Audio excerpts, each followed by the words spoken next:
जन्म फिर उन्हीं भोगों में लगा। बहुत सावधान। यदि बात समझ में आ जाएगी तो निहाल हो जाओगे, नहीं समझ में आएगी तो कभी पछताओगे इस बात को सोचकर। ये महापुरुषों के वचन है। धर्म पूर्वक भजन करते हुए यदि भोगों का सेवन करोगे तो वैराग्य हो जाएगा और भगवान के चरणों में अनुराग के मार्ग में चल पड़ोगे, गृहस्थ हो या विरक्त। अधर्म पूर्वक विषयों का सेवन करोगे, मलिन अंतःकरण, रागी अंतःकरण, हिंसक स्वभाव, क्रूर स्वभाव, ससुख वांछा, आसुरी स्वभाव वाला बन जाएगा, जीवन नष्ट हो जाएगा। श्रीपाद कह रहे हैं वित्तादिकैर, धन के द्वारा भोगों को संग्रह करके भोगने की इच्छा ये महान पापाचरण कराती है।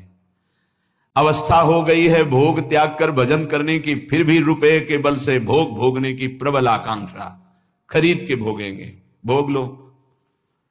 पैसा है अभी पुण्य के द्वारा, पूर्व पुण्य के द्वारा तुम्हारे पास जो श्री है, लक्ष्मी है, उसका दुरुपयोग कर लो।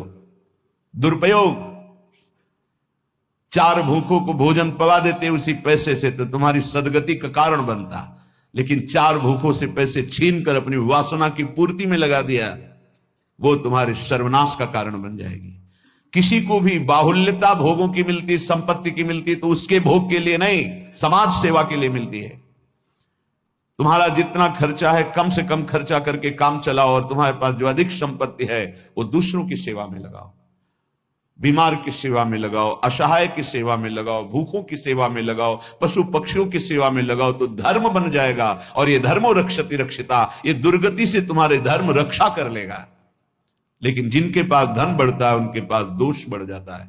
मदिरा पान करना, पैसे के बल से व्यभिचार करना, पैसे के घमंड में आकर दूसरी की जीवों की हत्या कराना, मांस खाना, नाना प्रकार के छल कपट द्वारा पैसा, ये महान नरक की प्राप्ति कराता है, घोर दुर्गति होती है। इसलिए कह रहे वित्तादिकैर, बचो बचो, अधर्म के धन से बचो। ये बहुत प्यारा दिखाई देता है लेकिन तुम्हारा सर्वनाश कर देगा।